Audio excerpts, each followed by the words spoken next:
We are going to talk Wicked for Good. Really happy to be here. It's a Wicked What We Watch Wednesday.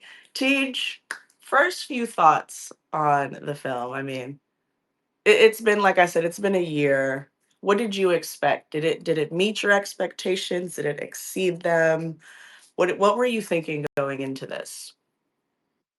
Well, I didn't expect them to be able to match the highs of the first movie, which I rewatched right before I went in to this movie. I didn't expect that. I knew better. I knew that like the first half of the musical is just better than the second half of the musical, and then the songs are better. And I just thought that they literally hit it out of the park with the first version of this movie. So I wasn't expecting that, but I was expecting hopefully a fun time at the movies. I enjoy the chemistry between Cynthia and Ariana, so that's always fun. And I expected to feel like we weren't going to reach those same highs, especially because I knew there were going to be new songs, which are never a good idea in a musical. I always hate when they put new songs in, but I expect to have a good time, and generally that's kind of what I got. Okay, good. So it met your expectations, even though your expectations were a bit obviously lower than the delivery of the first one, yeah? Taj, Yes, I I sent you would a say that. co-host invite, so you should be able to just accept and come on up. I'm trying to allow her to speak, but it It won't let won't, me. let me see.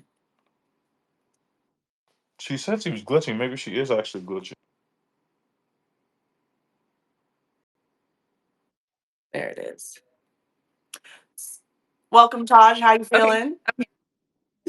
I feel amazing and I'm so excited to talk about Yes, Wicked. yes, I yes, like yes. So I wanted to get first feelings. Like, what were your expectations for this second movie? Like I was saying before you entered, we've been waiting for a year for this. I mean, more so than that, but since the drop last November, you and I in the theaters together for that one, did it meet your expectations? Did it exceed them? Like, what is your first feelings on like just the experience alone? so I didn't go in with any expectations for this. I feel like I wanted to remain as open as possible just because we all know and theater goers know the second act of a musical or play is generally they're wrapping it up, but it's the repetition. It's a small retelling of the story. The music is generally not as great, but the second act usually drags. Mm-hmm. The second act will usually drag, and it's just like okay, like you kind of want it to be over. You're in your seat, kind of like okay, like I get it. It's still enjoyable, but it's like a bit too much. It's a bit over the top. I was not pleased with the fact that we had to wait a year, but I can see why. I think that the first act was so beautiful and it's so full. It was longer. Um but there's a lot with that you have to digest. Like you said, we went and saw the first act together and it was just like it's so emotional, it just kind of drains you. And every time you watch, you know you're going to be crying. There's no way that you don't. With this, I don't know. I agree with TJ. I don't know if all of the musical numbers were necessary, though I understand why they were there and they weren't long drawn out musical numbers. Like I think with Dreamgirls, as wonderful as it is, the songs that they added to Dreamgirls 19 years ago, it's just like, okay, like did we need listen? No, not necessarily. It's amazing and it worked out as a great single for Beyonce, but we got it. We got all that in the script. This though, I was pleasantly surprised and it made me love part 1 even I more. love that. I Cuz I love that. really cuz I really really really love part 2 and I've seen people like, "Well, we all know part 1 is better." And I kind of want to argue that part 1 might feel better because it's a little bit lighter and brighter and they're younger and a little bit more naive, but I really felt like part 2 was really grounded and rooted and it let us see their acting chops a little bit more, and that I really really love cuz I was I'm gonna agree with gagged in the you. seat. Yeah, I'm gonna agree with you on that one, Taj, because and we'll get into the scenes here in a little bit too. I want to touch a little bit on like just the musical perspective of the musical aspect of it. Wicked is a musical. Tej, you were there for the first chat last year talking about it, right? We shared some clips today, and it was very much like, a lot of people are like, well, we don't know, what is a musical?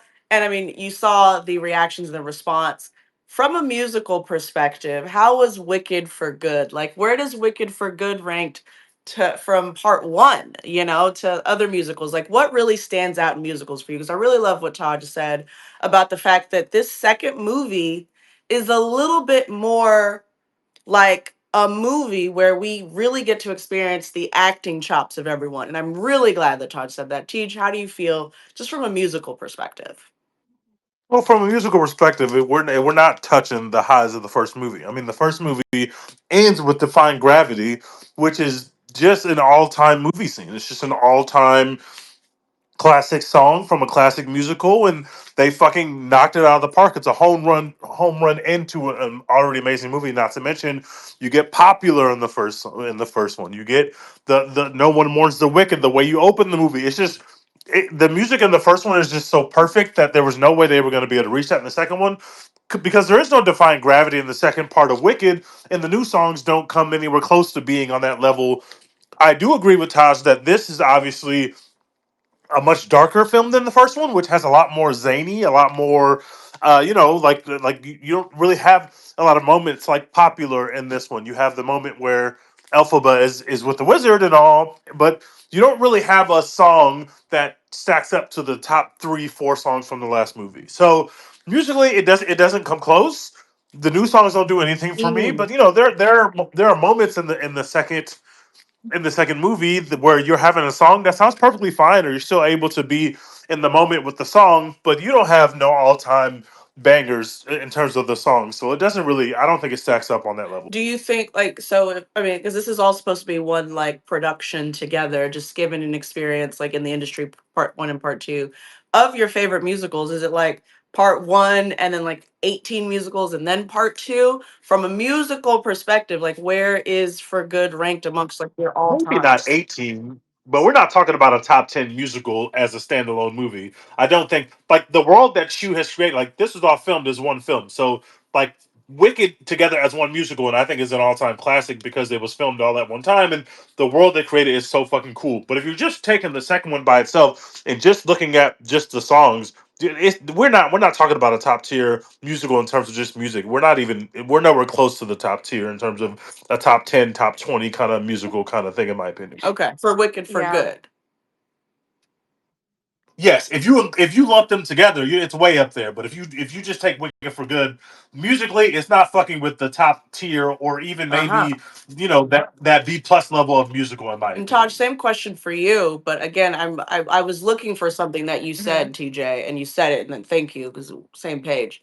This is one movie, or are Yeah. people not really feeling like that, or are they forgetting that, or are they just like dismissing it on purpose? Go ahead, Taj. Same question for you, just from a like this is a musical from this perspective, this part two Hmm. overall. Yeah. I think, I mean, I agree. As one unit, as it is, right? As one unit, the whole 5 hours, yes, it's stellar. Separately, I don't know. And besides the music itself, right? We could obviously, it is still a musical.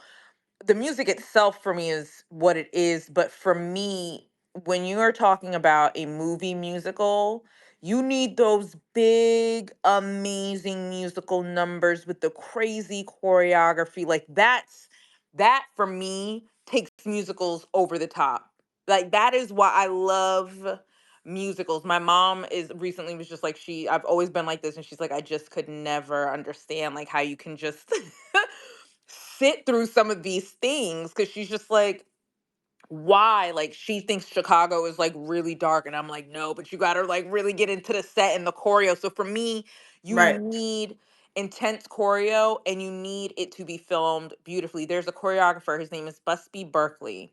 He was really really big in old Hollywood, and he specifically developed choreography for overhead shots. So you get that kind of kaleidoscope type of thing, which is kind of why a lot of musicals are filmed like that. A lot of music videos, like Christina Aguilera's Come On Over, the remix was filmed in that particular style.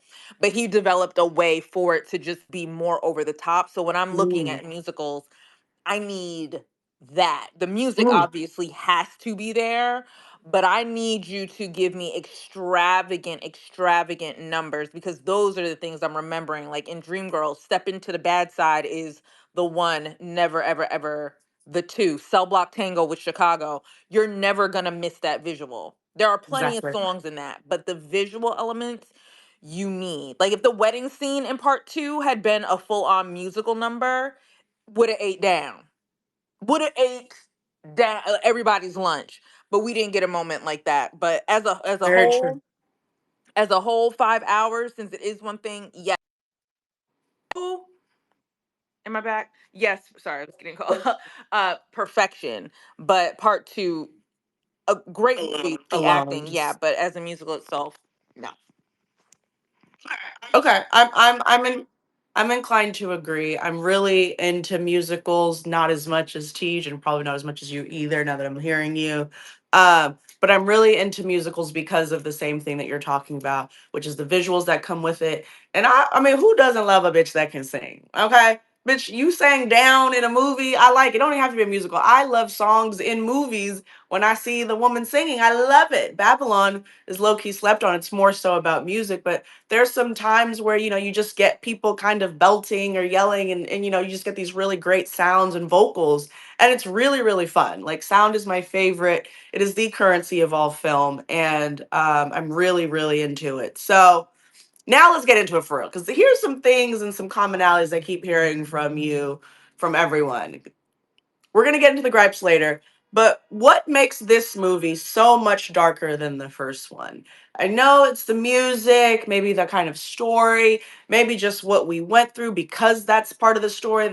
It just gets darker as you go on, because we get closer to death, destruction, and just like a web of like lies.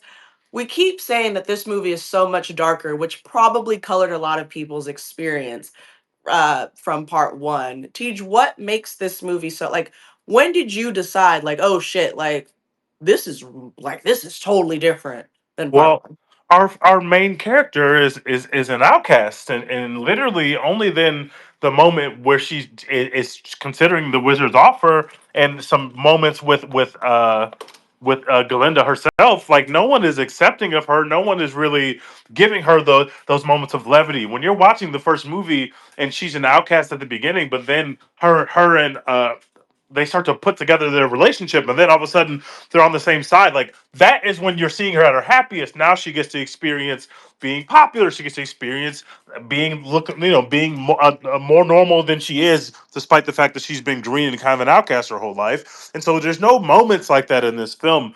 Like she is an outcast, and she's literally the quote unquote villain of the film, even though she's our protagonist. She is the villain to Mm, everyone else, and so bad things are happening to her throughout this film. And so obviously it doesn't have the same level of levity. There are moments of levity in the movie. There are jokes. There are funny moments in the movie, but they're more few and far between than the first one, which is pretty much all zany. Like every scene with Glinda in it in the first movie is mm-hmm, extremely zany. Versus half of this movie, Glinda is like sad or longing.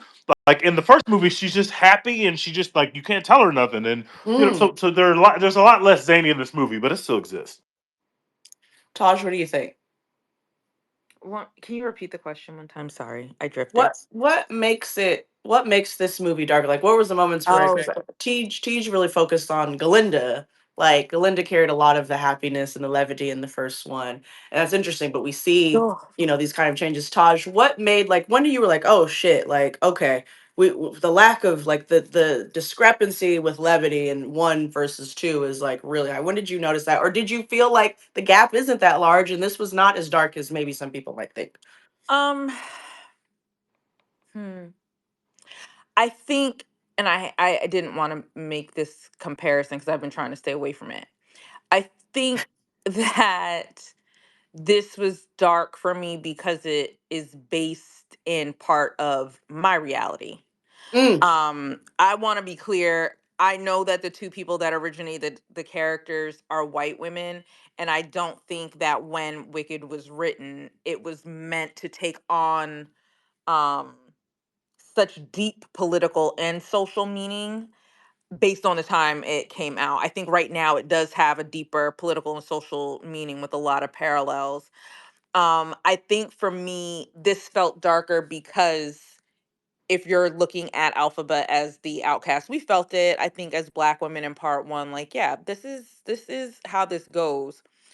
But the way that they continue to villainize her, the way that nobody is listening, the Mm, way she's trying to do everything for the greater good based on her actual experiences, and people still don't want to listen until it's literally too late to save her. It's literally too late. So no matter what Glinda does, she chose to do it too late. You chose to take a stand too late. We're literally mm, seeing that right now. So I think that's what makes it feel um dark. But I also think that part two, there's a particular type of desperation from all of these characters, mhm, whether it's a desperation for connection, this desperation for love. Like we're watching Glinda be so desperate. A man just told you he'll do whatever you want to do just so you can be quiet and be happy. But there's such a desperation there for longing to connection. The desperation in Bach, that and he has a little glimmer of hope until he doesn't. The desperation of Nessa, which is really tragic and sad because you feel bad yes. for her, but then you don't because she becomes this villain.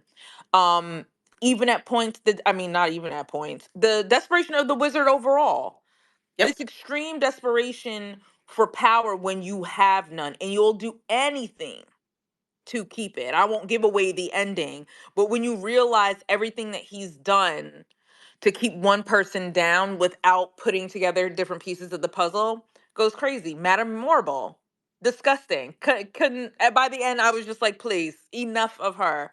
But Such a I think that's what makes it so dark for me. It's like yeah. everybody's desperate, and the person who should be the most desperate, who's Elphaba, has kind of just settled in everything, Yeah. which also is a dark feeling to feel sometimes because it's just like, okay, you guys won't listen. I just have to live life the way that I think I need to live it to be the best me, even if it's gonna be lonely and depressing. And I think that's what makes it so Agreed. dark and Agreed. sad. Diner in the Dash, welcome to the stage. Happy What We Watch Wednesday. It's a wicked What We Watch Wednesday. How you doing? I'm fine. How are you? I'm doing great. I'm doing Good. great. Talk to us. Did you hear the question? And you tell me. I've heard the term like it's so much darker. It's so dark. It's just it's not the same experience as the first one. Does that word like stick out to you? And like what makes you think and feel that this was so much darker? Like when did you decide that in the film? Well, it's an interesting question because I felt it right in the beginning in like the Mm, opening number where she's like swooping onto the yellow brick road. They're trying to build the yellow brick. It's turned into this like sort of it reminded me of scenes of the Americans building the railroad with all the forced labor and stuff. And then they go to the Emerald City and the Emerald everyone's catching the flyers of her face and I felt the new tone that a little bit of the sort of the lighter moments that you talked about that do occur like throughout the movie felt a little bit out of place to me. It was like they weren't sure huh? what kind of movie they wanted to make the whole time, so I sort of felt myself like losing in and out of it. And then hearing Taj just now talk about the desperation of the characters at the end, I totally understand everything what that they're saying, and I definitely think that's what the movie was going for. While I was watching it, like I don't know if I felt it fully.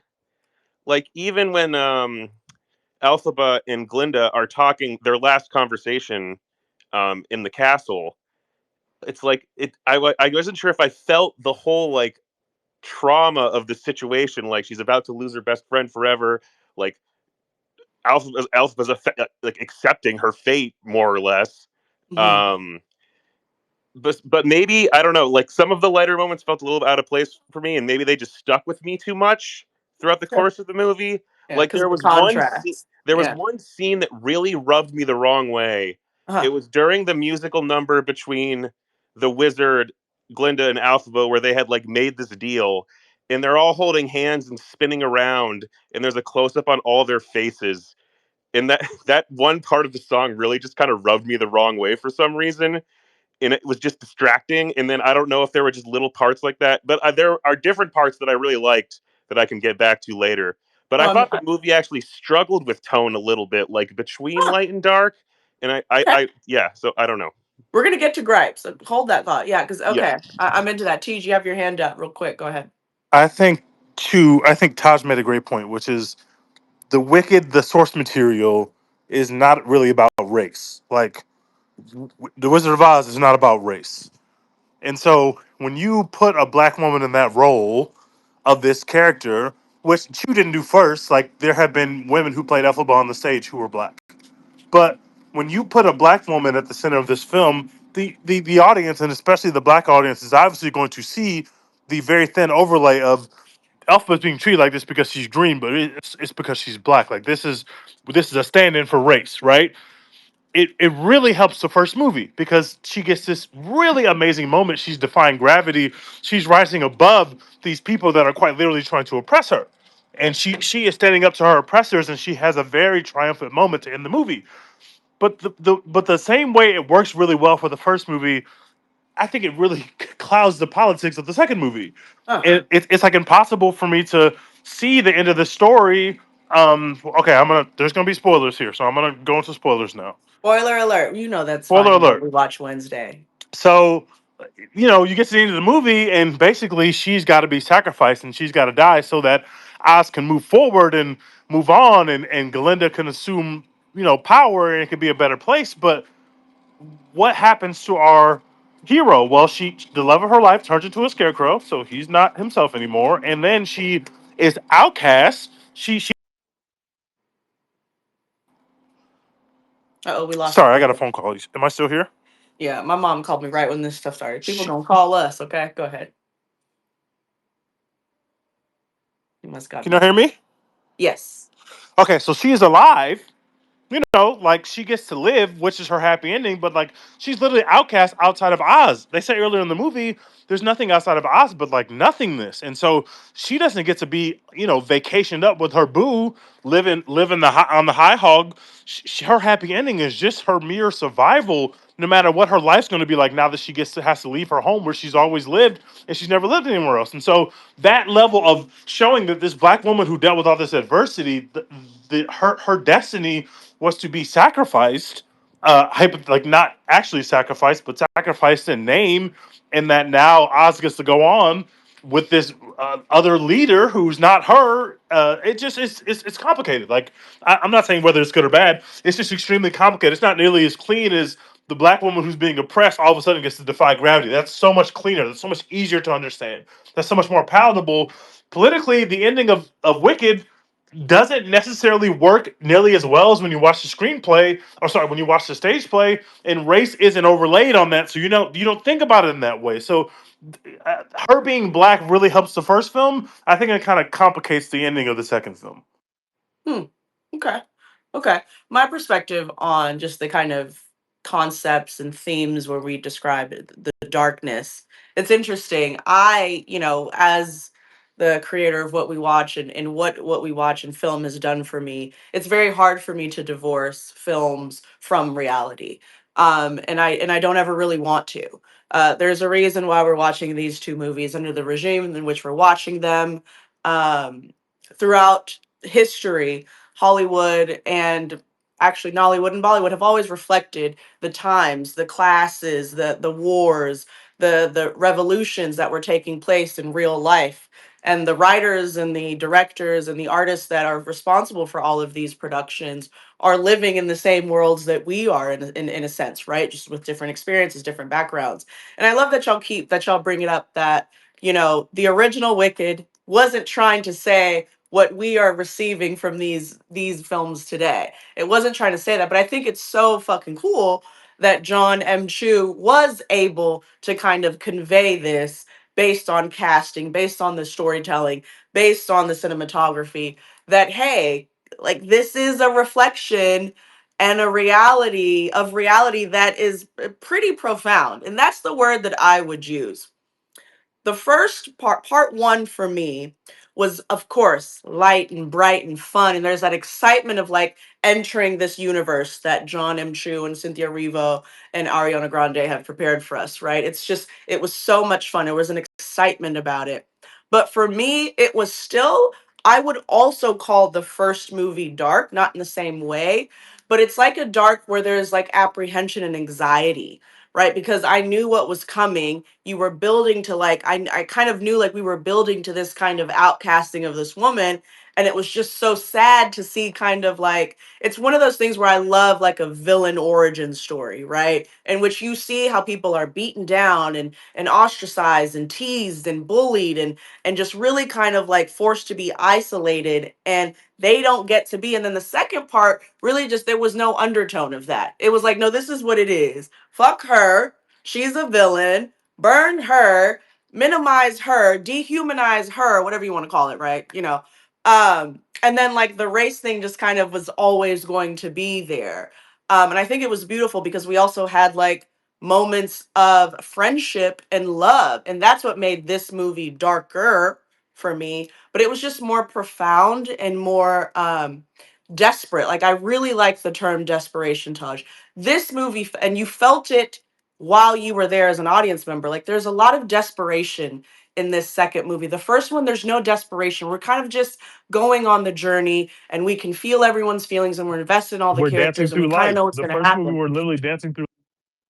Yeah, we're just kind of dancing through life. You remember when you went to school and you were a teenager and you fell in love and you liked a boy and you made friends, and sometimes you felt bullied if you did, and if you were a bully, no shade to me. Whatever you kind of find that, but like in this one, it's like no, reality has settled in on us, right? It is now weighing on us. We are now desperate to maintain all of these things that we worked towards in part one. Like you said with Nessa, like she worked towards that, and here she is miserable. Elphaba, Glinda, The Wiz, Michelle Yeoh's character, she was completely miserable and desperate the entire time. Not one decision she made was without desperation and evil. Like not one. There was not one time where she was like, maybe let me think about this. She was like, action, action, do, do, do, and that's why her fate was what it was. So I think that that's what stuck out for this movie. There was like this overlying thundercloud of desperation constantly with everyone, and you felt it every forward scene, with every changing development of character. And with that, I want to go into the gripes. I just don't have as many gripes as everyone. In Diner, you're next. I don't have as many gripes as everyone, but I have respect for them. I didn't before I was on One Take. Shout out One Take podcast for always having me on the show. It's always a great time. We talk Wicked for Good there. Happy What We Watch Wednesday. Welcome back. But let's open it up for my gripe, guys, because I didn't hear many gripes for the first one. I'm going to tell you right now. But the second one, y'all did not hesitate. Diner in the Dash, you were about to tell us some. Go ahead. This is your time. Well, I don't know if I want to be the gripe king. I would say, first of all, The Gripe King. I enjoyed the movie and I greatly enjoyed watching it. I would give it like a B minus at worst, a B plus at best, just depending on whatever mood I'm in that day. Hmm. Um, but my main gripe was with the pacing of the movie.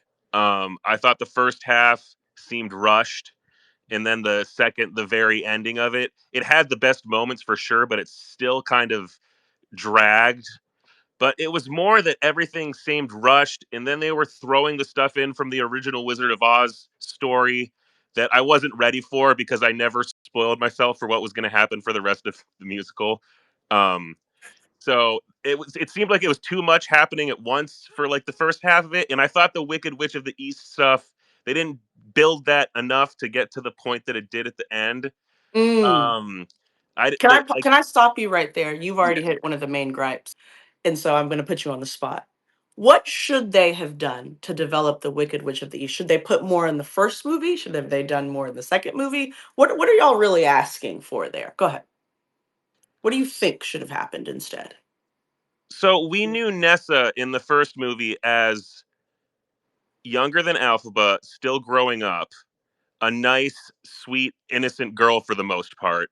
And then we see her as just, I mean, she's not older in real life, obviously, because they filmed them at the same time, but like she's got a new haircut. Um, and she's so cynical about everything that she suddenly imprisons Bach on a whim because she's jealous and lonely and like my other gripe is that the main conflicts ended up being about like relationship situations, and it's like I thought we were out of school. Are we back in school now? Like, what's happening here? Oh, interesting. Um, Okay. Okay. so I like something like obviously everyone that works at the for the government becomes a cynical person sooner rather than later. Okay. But That's where I maybe some that's maybe kind some of what I stand building on. Go maybe ahead. some building cynicism of or like a couple more. I don't know. It just seemed like all of a sudden her shift was quite apparent, and then we didn't even get to see her do anything that evil other than to Bach directly. She does that one thing. Like we don't know about what's going on with the rest of Munchkinland other than all of a sudden they can't travel. Like was she already a bad governess before that? Like I don't know. Like me, I don't know. I didn't know. Like so. Okay. I appreciate you answering that question for me. I know I put you on the spot. Okay, go Get, ahead. Yeah. Um, but anyway, so it just seemed like there was a lot going on in the first half, and then for the last few scenes, I thought the movie was over a couple times before the very end. So Okay, so what I'm hearing you say is that it basically feels like stop and go traffic right before you're like yeah, about to get on your exit. It's like what? Okay, we're not going. Okay, we're going. Is that does it kind of like feel like you're like cruising? You said you were kind of confused in the first part of the movie, it just and seemed then there was what? a lot happening at once in the first half of the movie. I guess. Okay, okay, I'm into that. Just so you know, a ton of people agree with you, Diner the Dash. Tej, I know you're waiting because you are right aligned with him. Go ahead, that Tej. shit with the Wicked Witch of the East happened at breakneck speed. Like, what the fuck are we doing? Like, she pops into the movie. He's like, hey, I'm just gonna leave now. She's like, okay. He's like, we'll see each other again. Don't worry. And she's like, yeah, I know we're gonna see each other again. This man walks downstairs. She has already passed a law, not just forbidding him from traveling, which would be an awful thing to do to your partner, and a real abuse of power. She has also made it so that none of his people can travel. None of the Muskets can travel. They have nothing to do with this. She has punished an entire group of people for what he is doing, which, by the way, he has every right to do. He's not doing something wrong. Maybe he was wrong to be with her for this long, knowing that he was only with her to appease Glinda. But hey, people settle, people end up in relationships for years and years and years where they settle for someone else. These things happen. You shouldn't ban all those people and their whole race from traveling because you are a scorned lover. That's ridiculously insane. He comes back up, and then in her only other scene, which is the same scene, she he tells her that he's in love with Galinda. She does a spell on him. Then we realize, oh yeah, she's a witch. Oh God. Then she calls herself the Wicked Witch of the East. And then all of a sudden she almost kills her partner. Now, you could say that she didn't intentionally almost kill her partner, but what she did was cast a spell on her partner, knowing that she didn't know anything about magic, let alone what the effects could be. And she almost got this man the fuck out of here.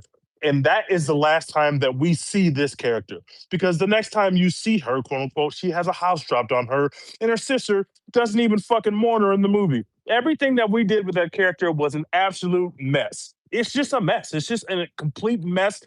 Everywhere in the script that character appeared was a mess. It was just thrown to the side, and it was sloppy, and it was real nasty.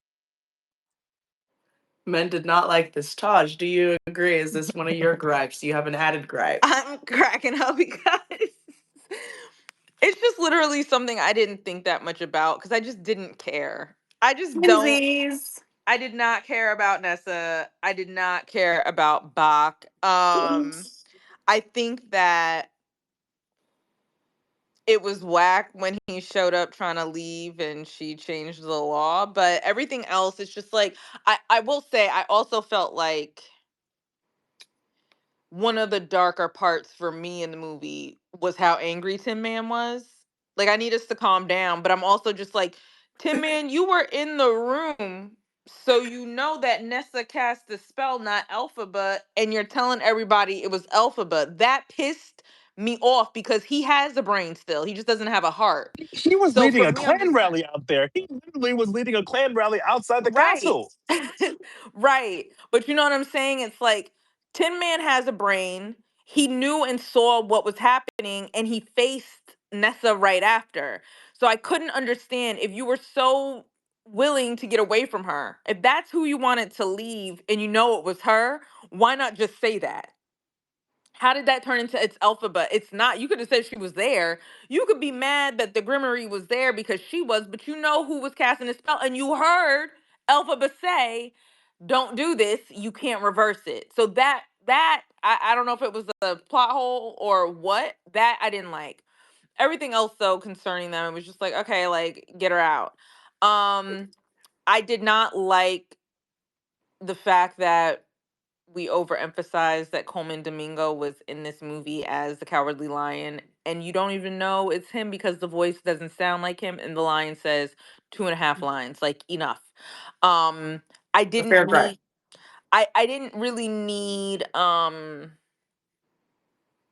I didn't need to see any of the Wizard of Oz characters. I know why they were there. I didn't need to see them, and if we're gonna get them together, uh Scarecrow needs to be included in at least one shot with them. Scarecrow cannot be going off wherever. The story doesn't complete itself without him. So that was just kind of weird, but I know why we didn't see Dorothy, but I actually would have liked to see Dorothy.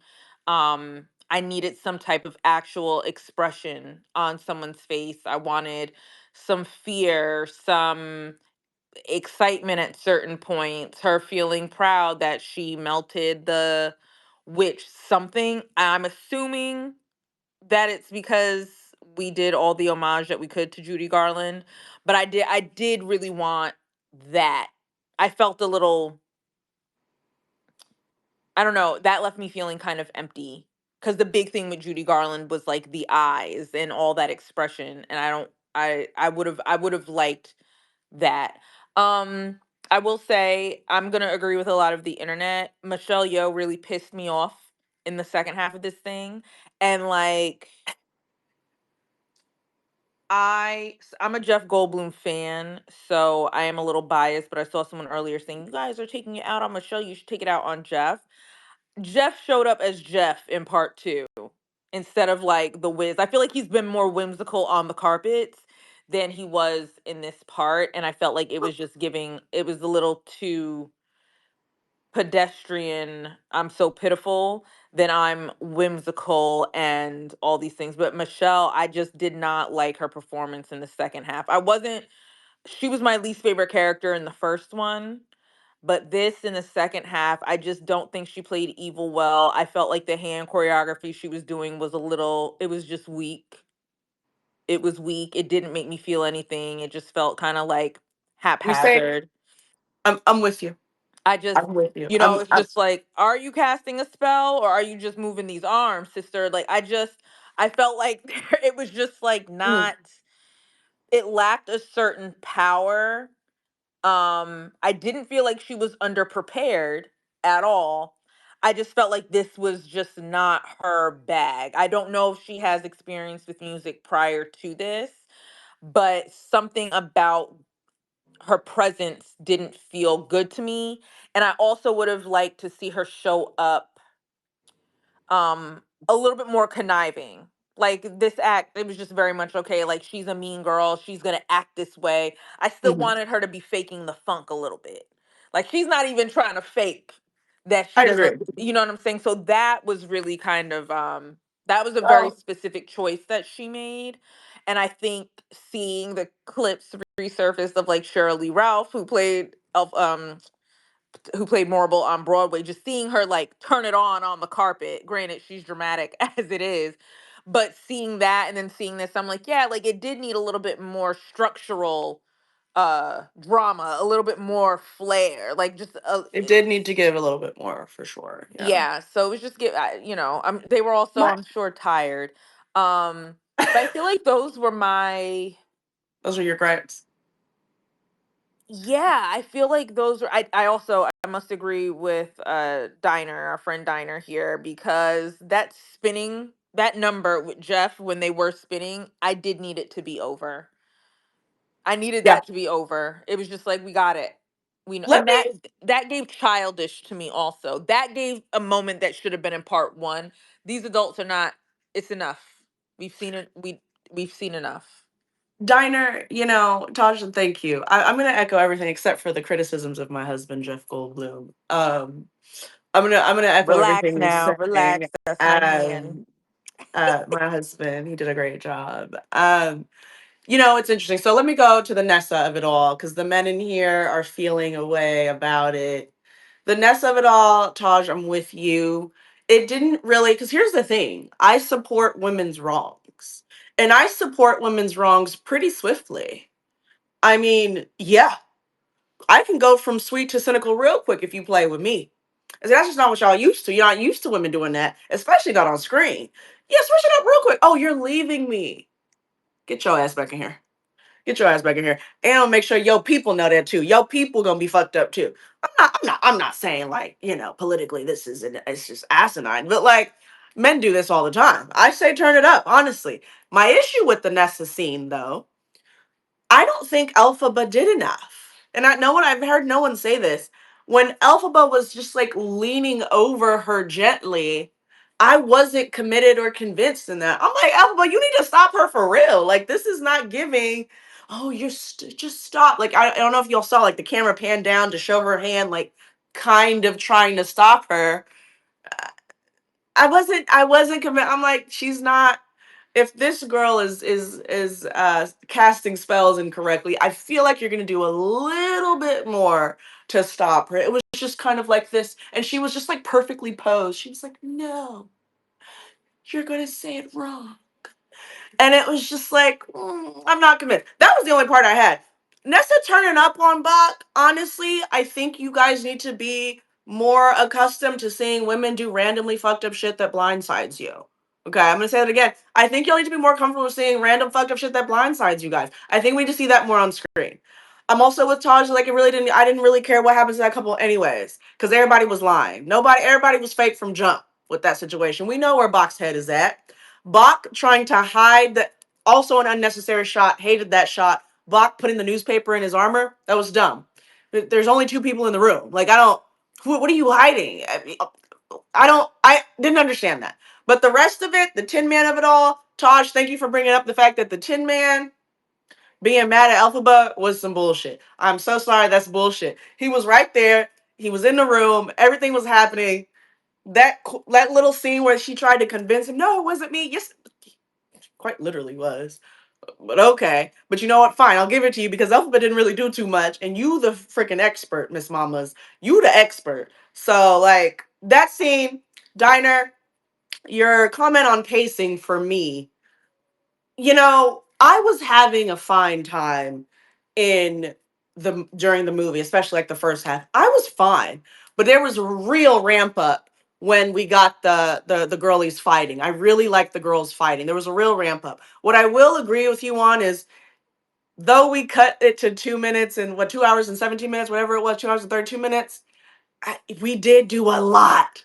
Like there was a lot going on, Diana. I do agree with you. That's a gripe too that I'm gonna. We did a lot, and the only reason we complain about stuff doing a lot if it isn't done well. Otherwise, you can do a lot, but if you do it well, I don't care. I'm not gonna feel that you did a lot. But it did feel like a lot was going on, and particularly for me, with my last gripe, my main gripe was the we're off to see the Wizard of it all. That story kind of bangs, and to try to, I mean, I get why we had to go the way that we did with it. I get it. Because otherwise the movie would have been 3 hours and 17 minutes or 32 minutes, whatever. But I hated that. I was just like, we don't even get to see them in front of the Wiz for long. Like I didn't like that. I didn't like that. I didn't like the way they did it. It was like kind of cute to not show Dorothy's face, but Taj, I agree with you. Seeing Dorothy is like a moment in the film where we could kind of probably like really attach ourselves for a moment, Seeing the Cowardly Lion was so exciting, and then he was taken away from us so damn fast. I was like, oh, well, we didn't even, he was so cute. Like I was saying he was so cute in the scene I already chatted. I'm like, oh my God, he's so cute. Okay, well, that's all he gets to say. Alrighty then. And so that, it was just a lot of that. And then you guys get the spoiler alert, it shouldn't be a spoiler. Like you get the moment where they triumph. And that was also kind of just like whatever. So to me, it was like either do it or don't. I get why you did it, but I didn't love it. It was kind of empty. It was kind of weird and just everywhere. Tease, you have your hand up. Those are my main gripes. I also hold on real quick. Michelle Yeoh, I love you down, girl. This was not the role for you, my girl. You set, let me tell you, my girl, you set the bar this high for yourself. You know how when like DJ Khaled said, I can't believe I'm quoting DJ Khaled in a Wicked for Good thing, but DJ Khaled said it best. It's not normal to win this much. It's not normal to be this great. It's not normal. So then when people try to act like it's just, I think that's what Michelle Yeoh suffered from. She has been so great so much of our lives. Like she just eats everything. This the hand motion scene felt like it was 30 minutes. I hated it. I was like, these hands do not give. Your hands are not giving. And you're literally like, this is like a turning point in the movie, quite frankly. This is the introduction of we're off to see the wizard, the wonderful, like that storm is how we go into the very next part of this film. And this that you were doing did not give. It just wasn't for you. You have never really played this type of character before, I don't think. And correct me if I'm wrong, my girl. I love you down. You should have heard the way I was talking about you for everything everywhere all at once. I don't think that like you didn't give villain. I love a villain. I love an evil bitch. I'm gonna be very clear. I love an evil bitch. I love it. I stand. But you gave an evil bitch that don't really even have like a motivation. You're just kind of doing it just to be there. I didn't really get to know why you're so hating so much, why you're doing all of this, why the cyclone was the extent that it was. We didn't really I didn't get your facial expressions, your body language when you're talking every time you're talking to Galinda, Ariana Grande eats down.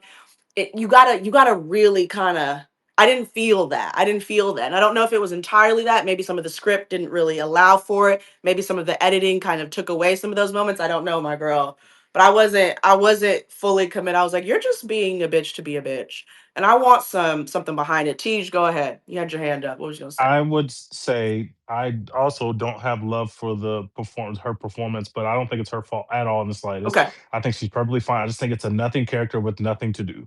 Okay, that's Nothing. fair. There's just nothing there. She took the But check. I did you respect feel that you like took the that in the check. first movie? Yes, I did. Okay. I don't think that that You didn't like character her in the offered first her movie either. Okay. anything. It's a total nothing character to me. I really like Jeff Goldblum in this role, and in fact, I Me can't too. believe that y'all are Sorry. saying that because the wizard scene, her with the wizard, is like one of my favorite scenes. Now, I will admit, tonally, it makes no fucking sense because the movie is so fucking dark, and then she walks into this, and then she's smiling, and she's gets to have like 5 minutes of a good time, and so it feels like a breakneck speed, kind of like, whoa, I'm on the roller coaster. Like now she's happy. But I really enjoyed the scene. Um, Don't I y'all think me. I love Jeff Goldblum. I thought Jeff Goldblum is That's really my good in this heart. role in That both me and him movies. have children. We're married. That's my heart. He did great. I will Take care stand of up the for family. him. I think that he's great in the movie. In both movies. Um, the thing that didn't make the most sense to me, y'all talked about the Cowardly Lion. Obviously, we all wanted more of that actor because he's such an Shout out to incredible you, actor. Coleman. We We love love you, you. Coleman. A great job getting the bag. They use you to sell this movie, so you get your bag, and you shouldn't feel any bad way Hello. about it. But the Cowardly Lion's motivation for why Cowardly Lion hates Elphaba makes Oh, here no you go, fucking sense T. at all. T. This legitimately makes no sense. He says this is the only character that's like directly alluded to because we see the character in the first movie. There is no illusion, like there are allusions to the Tin Man and I know. the Scarecrow, but we don't like they're humans at the time we meet them. We met the lion as a lion. He is a baby cub. Her and Fiyero went out of their way to save this baby cub, and we all know he's going to become the Cowardly Lion. But his motivation for hating the woman who quite literally saved his life is that she saved his life, and now he can't fight back against the ops, so he's just scared for the rest of his life. That's PTSD. The experience that you had to be saved from gave you PTSD, and now you're a coward. It's not Elphaba's fault. She saved you. That's the dumbest. That didn't make any sense. In fact, the script knew it didn't make any sense because at the moment where they're having the clan meeting and he's supposed to say his part, Tin Man says, "Tell him why you mad, son." And the Cowardly Lion doesn't even say one fucking word because he doesn't have a good reason to hate this black woman. That makes no sense. That literally makes no sense, bro. Get that shit T. the fuck out of here. Get that T. shit out of here. Your hatred for the Cowardly Lion story makes me laugh so hard. I'm He was so sorry. cute too. They wasted it. They didn't give our I voice actor anything to do. They gave him the dumbest motivation in the movie, and the rendering of him was so damn cute and good looking, and they just completely wasted it. I'm gonna agree with you. You almost had me there in the second half. I'm gonna agree with you on that. Like we really like justice for Coleman and the Cowardly Lion. Coleman the Cowardly Lion. For real, for real, for real. I would have like add another 3 minutes to the movie. I want to spend more time with the lion. But Tej, I really like the lion's story. The poor baby was like, I mean, have you come on? Like there's so many themes and so many films about the fact that like you can free people, but if they're in this cage, yes, Stockholm syndrome, yes, PTSD, but like in their reality, they can't see that because they were what? They were being fed. They were taken care of. But you took me out and you put me in the wilderness, and I don't even feel comfortable in the wilderness. I like it here in my little cage with a controlled environment. Like, I don't know, like the fact that you hated it so much is one of my favorite funny things about this movie. You hated that. I I was really okay hated with that. it. I was okay with it. That's a story that I've heard a billion times, not just with animals. It's with human beings. You open the cage and it's like, whoa. So Does you're the saying bird fly he's out like of the the guy cage? who was mad that they freed him from the Matrix. Saturn, he was mad they freed him from the Matrix, Because and it's now like he I resents don't them. have the tools to be out here like that. And people gonna expect me to because I'm a lion. Nah, bro. Now y'all expect me to be, Pride and all this kind of stuff, runner of Pride Rock and fight Scar. I don't want to fight Scar.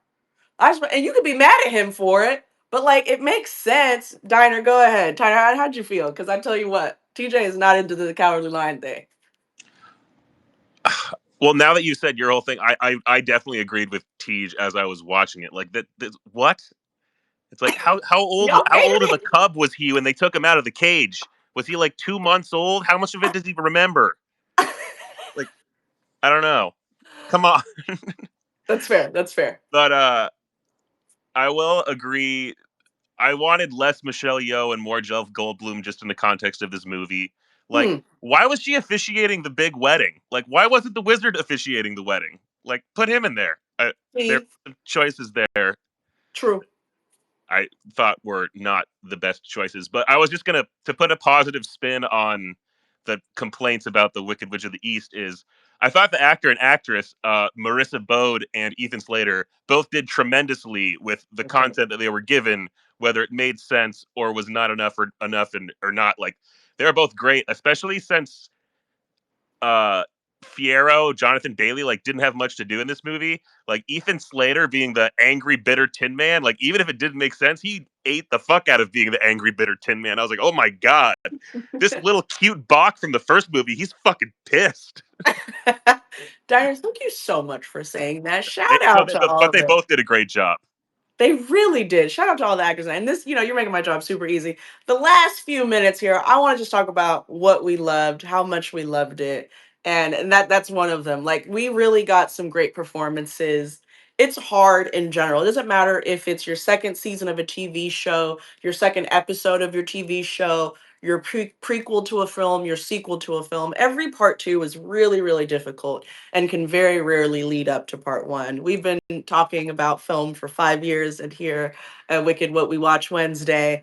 And, we could name you so many movies where just two did not just, so we don't go into these things with the expectation that two was going to blow it out of the water. We're honestly all shocked when it happens. But we still enjoyed this movie. All of us here and those of you watching and listening, I hope you enjoyed it. Please comment when you see this video. Tej, what did you love about this movie? I really enjoyed it. I had a Uh, great time. I walked out of the theater feeling fantastic. I really did. I was like, this is great. I'll do a part three if you want to. I don't care. They come back in 2027 and say they got a part three. I'm in there. I love Ariana Grande. She's Now just let's a turn that fucking up. movie star. Like she has it. She just has it. This is a perfect character for her to play. She gets to showcase all her talents. She's whimsical. She's funny. She can be dramatic. She can be sad. She can be happy. She can sing. She literally has all the tools.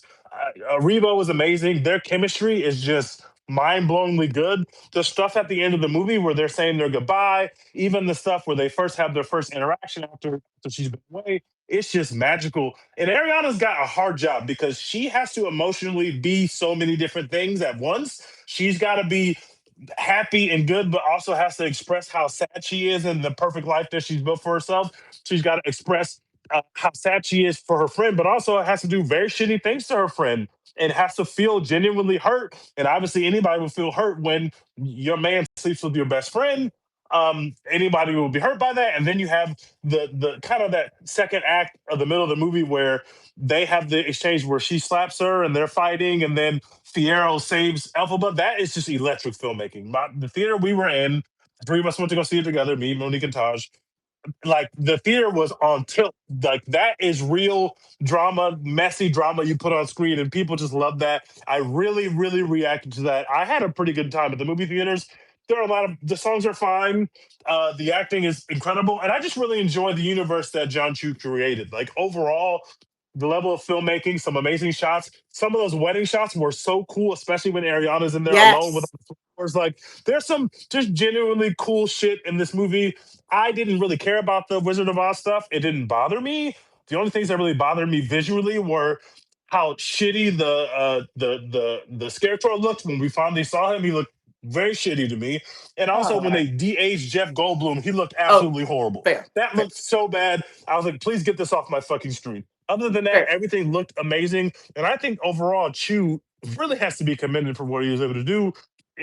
This is something that could be fumbled. Like, just because people love Wicked, we have seen a lot of IP that people are absolutely obsessed with, and people go put shit on the screen. John Chu put something amazing on the screen that will be remembered. And overall, I'm just happy that it existed. And I had a pretty good time in Wicked for Good Part 2. And I can't wait to watch both of them again because I think they're both fun movies.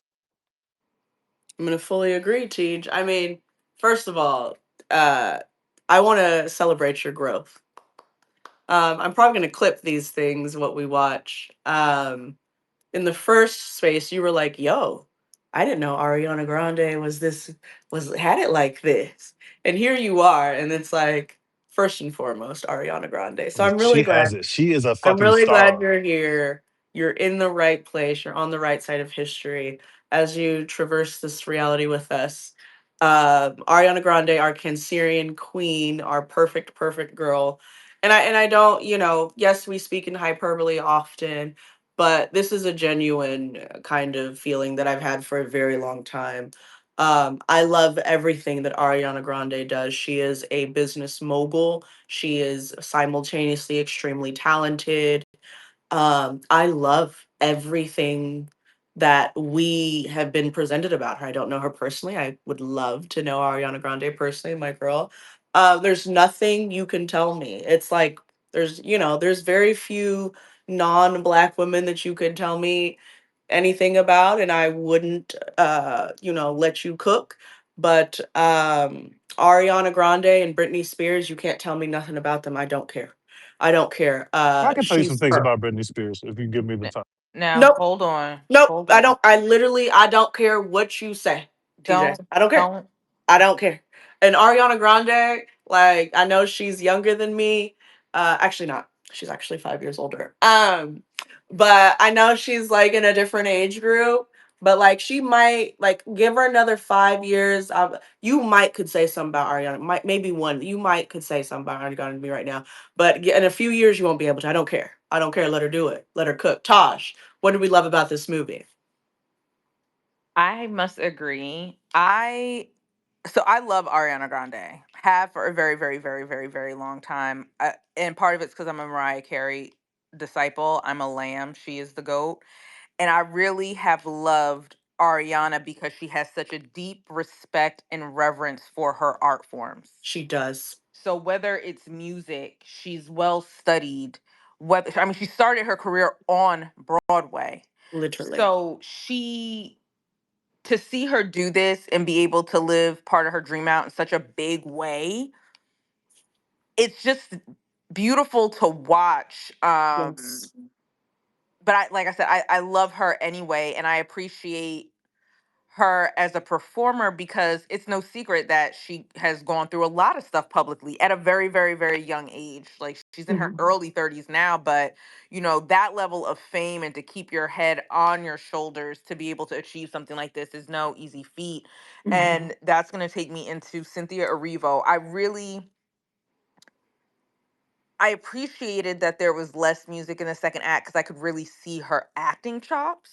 Hmm. It's different when you're acting through a very active musical, but she had some really soft moments that drew me in and like tore me up, and I was like, oh no, my girl's a thespian, she's really doing it. But I really love um seeing their chemistry in part two, because I think, I mean, both press tours people talk so much about how they interact with each other, but the Love first it. press tour was so crazy about that, and I love it too. um but this really, and I remember during the first press tour there was a psychologist or some a music expert that came in and was just like, people don't understand that when people are bonding over music, that's it's a vibrational thing. It's not, that's not how we're all interacting with each other here and now. They're doing something that's transcending time and space in a way. Sinners told y'all this. Y'all ain't listen. Sinners told y'all this. Correct. Correct. And I think that this, yes, actually, beautiful point. I think the same way that so many of us were stuck on that scene where Ryan Coogler took us through all these eras of Black music and dance and made these connections from past to future.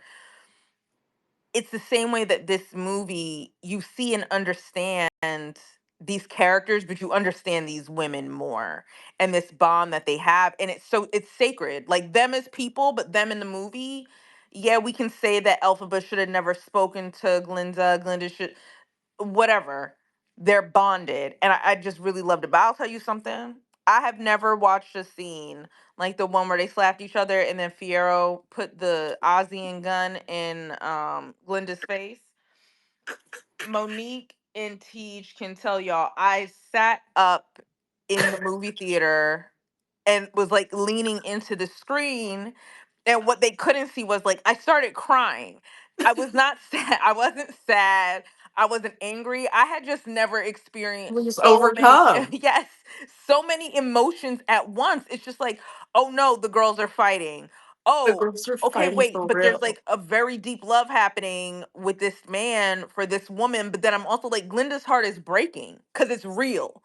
Yes. Everything else up until that point had been kind of assumed, and oh yeah, he might like you. Yeah. Oh, Hmm. my ex-fiance was about to kill me over you. Oh, and he also just sacrificed himself and his freedom for you. Oh, I couldn't take it.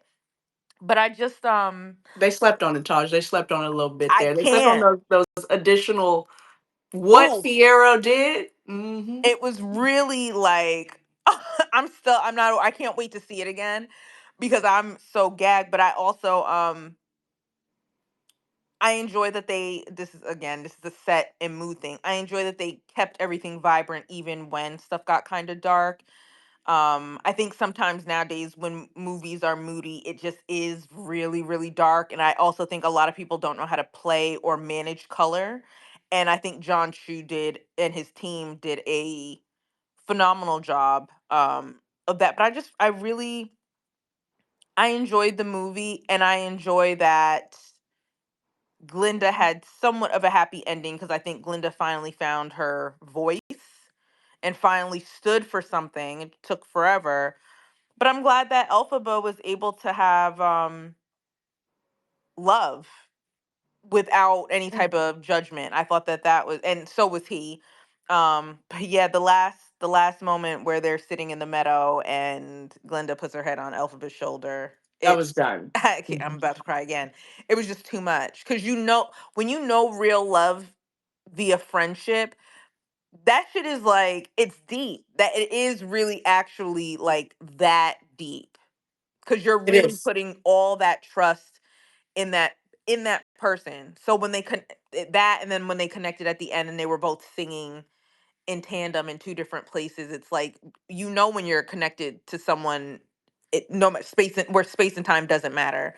But Thank I you for loved it. bringing that up too, because that moment where they were singing, I haven't seen that in a movie in a really long time. You don't Hmm. get that in movies. But I know that feeling that I felt at that scene. I was like, oh, I love when we're singing at each other and we don't even know that we're singing at each other, but we know this is a movie. I love that. That is my Yep. shit. The Put more of last that in place. all of the movies. You're singing one part, you're singing one part, and we're finding each other and looking at the stars and I I haven't seen love that. that shit. Dare I say we haven't really seen that since like Greece when they're singing Summer Nights. We don't see that. I'm telling you, I love Yes. that film. I could name that feeling. That is a very specific feeling. I loved watching that in the movie. I was like, yes, let this run. Diner in the Dash, what'd you love? And then I'll tell him we can keep going. We'll close this out. Not to just say the same thing that everyone else is saying, but just Ariana and Cynthia together. And I mean, the slap scene in particular, I like, um, I was just thinking about it the day after I watched it. I think when casting is so right, imagine if they had cast any other two people to try to do that scene because Right. it's so silly, at least at the very beginning of it. And it's like to the point of it being almost ridiculous in the grander context of what else is going on, but you're just in it with them at that moment because you buy what they've brought to both of their characters so much. um and I just wanted to say, or give one more plaudit to Cynthia Erivo, because a lot has been made throughout the first movie and the second movie about the pressures on Ariana. Like, how is she going to be as an actress? Was it a complete mistake to cast her? Oh They my don't god! know And then the nothing. They don't second, know ball at all if they're asking that. and then after Oh. before the second movie, it's like she's gonna have to show much more emotion in this one. Is she gonna be able to do it? Like, I don't know. Like, oh my god, she pulls it off. This is her movie. But it must have been incredibly hard for Cynthia Erivo to act alongside a fucking pop international superstar for two movies as her equal the whole time, and knowing she's an A+ like Broadway level singer herself that just not as many people know about. Um, and I feel like not as much was given to that narrative. Like, obviously it was hard and there was a lot of pressure on Ariana. I'm not discounting that, but it was hard on Erivo as well. Like, Mm, because of all of that, talk about it, to Diner. sort and Talk for about them it. to like act together as equals. Um, and yeah, and Ariana too. Like, I remember, I think it was whenever Break Free came out. I think that was like more than 10 years ago, or maybe more at this point. And like, just being a guy, like, and having like being in male spaces, like I'm like, I love Ariana Grande. I'm like, oh, she's just a silly female singer. I was like, but listen, she has the voice of an angel. Who cares what she's singing? Look, And I yeah, got laughed at for a while, but people Diner. will come around eventually on that. Prophets are, we're never respected in our times. It's always like, oh, they were right. No, you knew ball early on, and you knew what was going on. And I genuinely, like, when are so committed to adoring someone and the work that they do, you kind of know more, right? And so I'm genuinely shocked that people have any sort of hesitations about anything that Ariana ever puts herself into. Like, to Taj's point, there is nothing that she doesn't do with a care and a study and an understanding of people that did it before her as well. As a woman in her early 30s, like, it's just, you can't sleep. But I really appreciate you bringing up Cynthia Erivo too in that manner, because Cynthia, technically, I think she maybe got less of a, oh, this is difficult, because she has so much experience in film and experience in theater as well, that maybe, we kind of just like expected certain. But I really like that you brought that up. Like, she's next to Pop International, she's playing this like really popular character that's supposed to be like very kind of evil, but we know the kind of like intertwining like undercurrents of who she is. She had a lot to do too, and it was a task for her as well, and she ate down completely. Like, voice beautiful. I really preferred her voice in the first, like, just the music that she had to do in the first movie was way better, obviously. But I loved it. I love everything you all said as well. Happy Wicked What We Watch Wednesday. I absolutely adore Ariana Grande. I think I really just, as a director, as a screenwriter, I really want to just sit with Jon M Chu for a little bit. I want y'all to go through his filmography. He's really, really fantastic filmmaker. And I think, if anybody's weight on their shoulders, it's him. It's the world of Oz on his shoulders, really. The world of Wicked on his shoulders. And the way that he brought everything together, the colors, the music, the singing, the dancing, and really just kind of, a lot of directors and filmmakers have their Ryan Coogler's and Michael B. Jordan's, right? They're who am I thinking of? Yorgos and Emma Stone and Jesse Plemons of it all. Like their directors have their kind of, their actors, but none of them really had to do like a Wicked production, right? Which is so much. Like 5 to 7 years of these people's lives has been Wicked. And I don't think people really understand. Like, think of the last 5 to 7 years of your life right now, just right now, and think that you are making a movie with this group of people for the last 5 to 7 years, from marketing, from pre-pro to press to like just everything that you've had to do. And I think it's incredible. I think we're really blessed to witness and experience this, especially under the political climate that we're in. And so a lot of that messaging was very like poignant, sometimes a little too on the nose, but very necessary. I think my favorite thing about this movie is, a standing what we watch pillar is every film is a romance. And when you hear romance, you think heterosexual, and you think like, they're your standard things that Hollywood has pushed on us so much. And, genuinely, like it makes me emotional. Wicked is a story about friendship. This movie is a story about friendship and the ups and downs and the perseverance of it and the love and the evil and the resentment and the recovery and all of that.